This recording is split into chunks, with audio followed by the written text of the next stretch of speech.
Over the last 20 years, three major school active assailant incidents have shaped and defined how law enforcement and educators respond to active assailant incidents. April 20th, 1999, Columbine High School, 12 students and one teacher killed, 21 additional people injured. December 14th, 2012, Sandy Hook Elementary School, 20 students and 6 adult staff killed, 2 additional students injured. February 14th, 2018, Marjory Stoneman Douglas High School, Parkland, Florida, 15 students and 2 staff members killed, 17 additional people injured.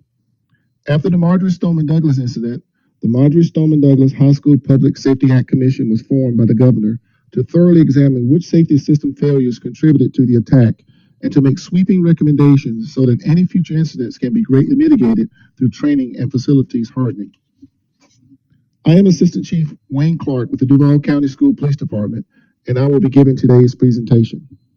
Today's presentation will focus on Code Red Active Assailant Response Protocol for students and staff. Our agenda, we'll talk about the Marjory Stoneman Douglas High School Public Safety Act Commission recommendations. We'll talk briefly about Florida State Statute 1006.07. We'll talk about Duval County Public School Board policy. We will review Run, Hide, Fight.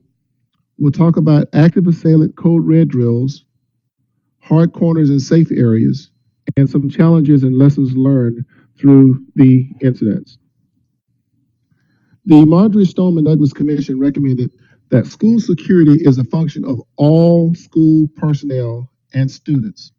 All staff should have clearly established roles and responsibilities that are outlined in a written policy and procedural manual provided to all personnel.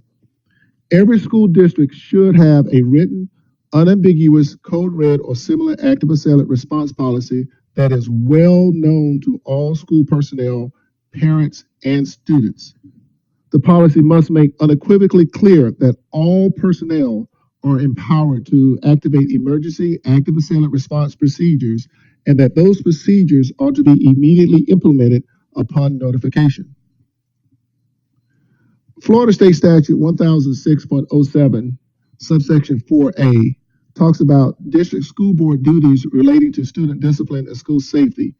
And it says that the district school board shall provide for emergency drills, emergency procedures to formulate and prescribe policies and procedures in consultation with appropriate public safety agencies for emergency drills and for actual emergencies, including but not limited to fires, natural disasters, active shooters, and hostage situations and bomb threats for all students and faculty and all public schools of the district comprised of grades K through 12. Duval County Public School Policy. All Duval County Public School employees and authorized contractors are permitted to initiate a code red lockdown in the event of an active assailant or other dangerous situation at a Duval County Public School site. As a generally accepted national best practice, the philosophy established by the United States Department of Homeland Security of Run, Hide, Fight as a standard response for an active assailant incident. Anytime a classroom is occupied by anyone for any reason, the door to the classroom shall be locked and remain locked at all times while occupied. All classrooms shall have an appropriate covering for each door window to cover the door window during a code red event. Every classroom will have identified and properly marked hard corners or safe areas. Hard corners or safe areas are defined as the safest place in the classroom.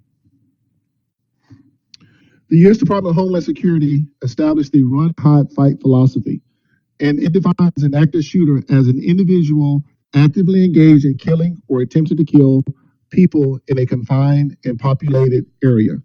So let's pause for a moment and watch the Run, Hide, Fight video.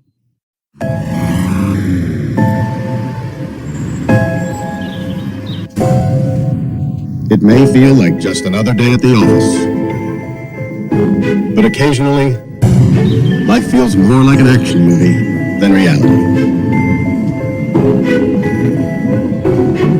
The authorities are working hard to protect you and to protect our public spaces.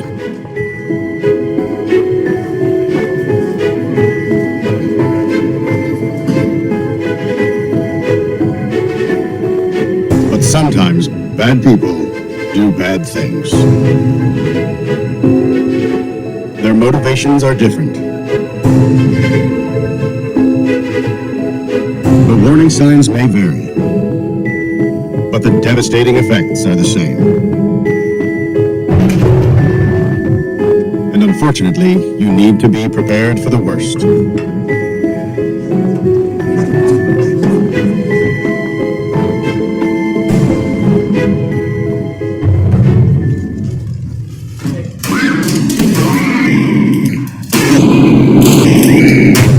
If you were ever to find yourself in the middle of an active shooter event, your survival may depend on whether or not you have a plan. The plan doesn't have to be complicated. There are 3 things you could do that make a difference. Run, hide, fight. First and foremost, if you can get out, do. Always try and escape or evacuate, even when others insist on staying. Encourage others to leave with you, but don't let them slow you down with indecision. Remember what's important, you, not your stuff. Leave your belongings behind and try to find a way to get out safely. Trying to get yourself out of harm's way needs to be your #1 priority. Once you're out of the line of fire, try to prevent others from walking into the danger zone and call 911.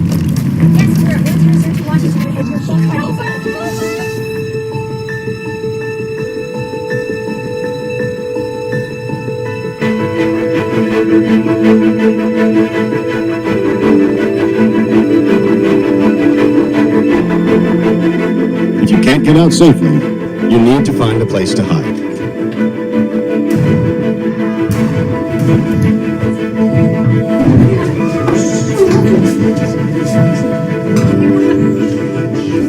Act quickly and quietly.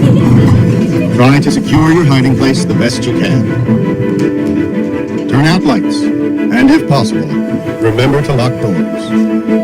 Silence your ringer and vibration mode on your cell phone. And if you can't find a safe room or closet, try to conceal yourself behind large objects that may protect you. Do your best to remain quiet and calm.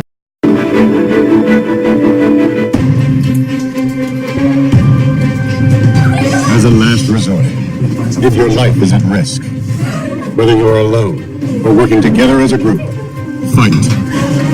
Act with aggression. Improvise weapons. Disarm him.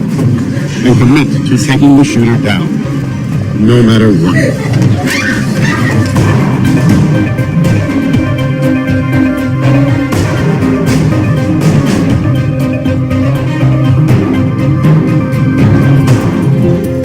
Try to be aware of your environment. Always have an exit plan. Know that in an incident like this, victims are generally chosen randomly. The event is unpredictable and may evolve quickly. The first responders on the scene are not there to evacuate or tend to the injured.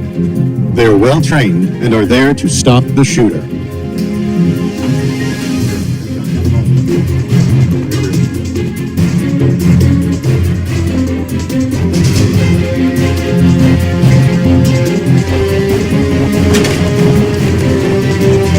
Your actions can make a difference for your safety and survival. Be aware and be prepared. And if you find yourself facing an active shooter, there are 3 key things you need to remember to survive. Run, hide, fight.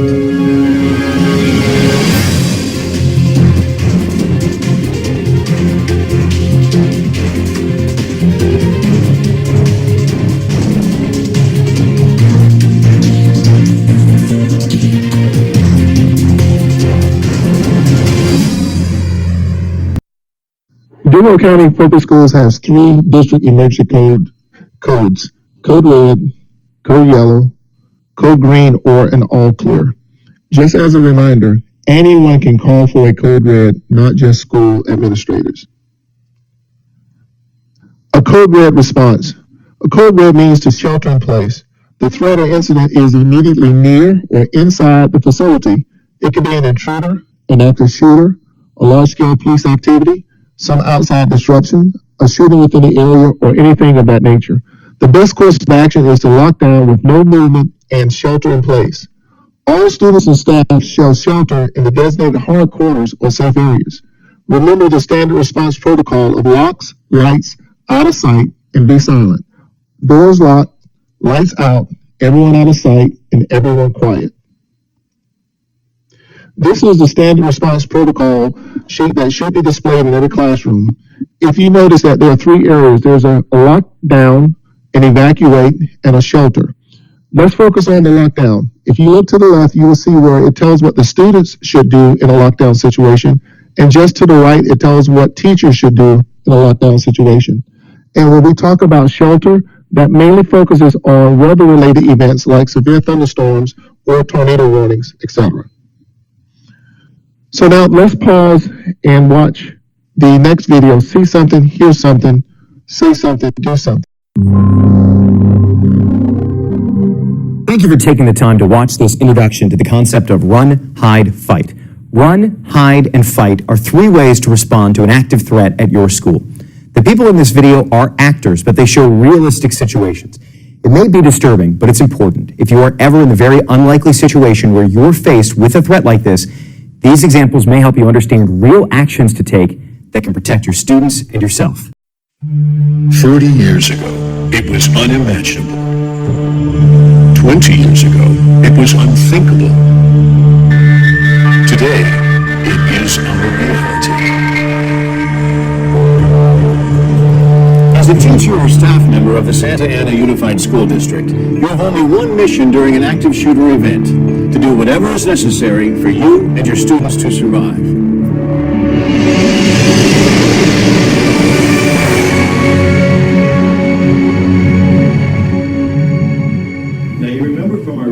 We should think of our schools in the same way we think of our communities. Teachers, staff, and students all working together to keep a watchful eye for anything out of the ordinary. This neighborhood watch approach to campus security is vital. If we see anything that appears suspicious, we need to report it. It could be as simple as noticing that a door is propped open when it should be closed and locked. Or it could be more complicated, perceiving sudden mood swings or aggressive behavior in a coworker or student. Either way, these concerns must be corrected immediately or reported for further assessment. When an active shooter attacks a campus, realize that as teachers and staff, we are the first responders. In those crucial moments between the start of the assault and the arrival of law enforcement, we must adopt a survival mindset. We need to seize the initiative and decide what actions to take and when to take them. Here are three effective strategies to counter an active shooter assault. We can run, we can hide, we can fight. Don't think of these as progressive steps. First I run, and then I hide, and finally I fight. Think of them instead as options that best suit your particular situation and location during the assault. An active shooter on a school campus is in search of targets. We want to use run, hide, and fight to undermine that objective. For example, the distance of some individuals to the shooter will safely allow a strategy of run in order to make their escape. Other people may adopt a strategy of hide, to build a barricade and take cover in a secured room. Still others, primarily due to their close proximity to the shooter, may have no alternative but to fight. If you have the chance to safely leave the school grounds, the run strategy should be your first course of action. Run takes you out of harm's way and puts distance between you and the shooter. Keep everyone together throughout your escape. If you meet others, take them with you as you exit, but do not stay behind if they will not go. If the location of the active shooter is not known or is too close for you to escape, then the hide strategy may be your better option. Hide is very similar to our policy of lockdown. Doors should be locked, windows closed and covered, lights turned out, and cell phones turned off with everyone remaining quiet. If necessary, impromptu barricades or other means of cover should be employed. Hiding involves seeking concealment in as secure a location as possible, out of the shooter's view. The intent of the hide other means of cover should be employed. Hiding involves seeking concealment in as secure a location as possible, out of the shooter's view. The intent of the hide strategy is to induce the shooter to bypass your area, or restrict his entry and further frustrate his intent. Fight is a strategy of last resort. Use it only when your life is in immediate danger and no other options are available to you. To be effective, our actions must involve concentrated use of our strength, quickness, and aggression. Remember, fight is not about heroics, it's about survival. Use defensive tools such as chairs, textbooks, fire extinguishers, or other items to disrupt or stop the shooter.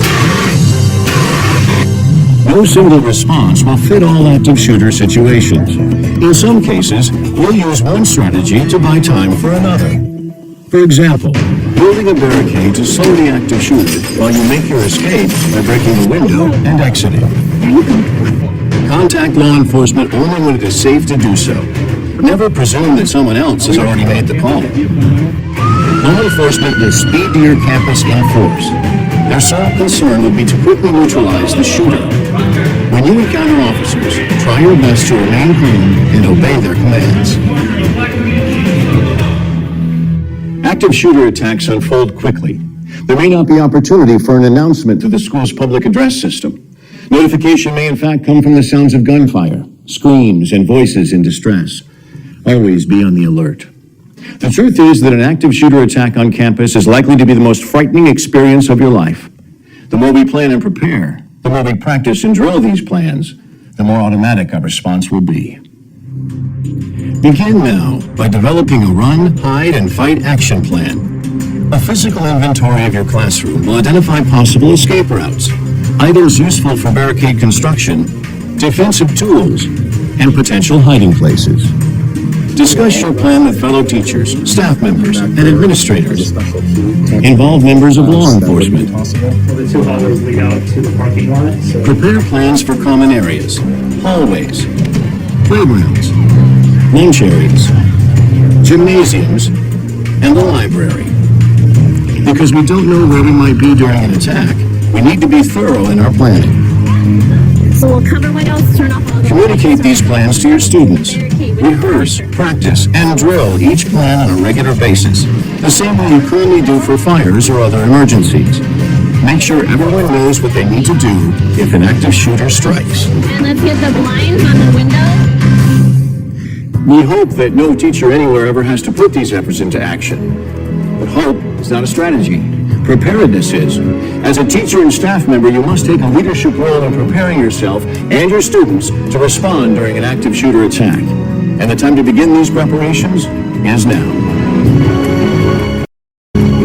One note about this video. It was made by the Santa Ana Unified School District in California. There's one key difference for Florida, and it's about security planning. Here, we use the Florida Safe School Assessment Tool, or FSAT, for our crisis management plans.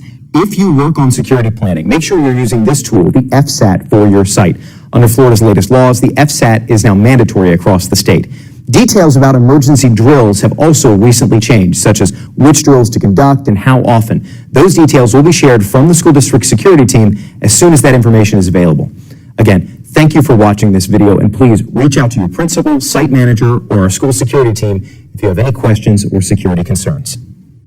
Many times people ask, what is a hard corner? This slide shows you what are hard corners. If you notice in the slide to the right, that hard corner is properly marked with the yellow tape on the floor. But the issue in this hard corner is that there's clutter. Please make sure that all of your hard corners are free from all clutter. This next slide also shows an example of a hard corner or safe area in a classroom. This is just a typical description.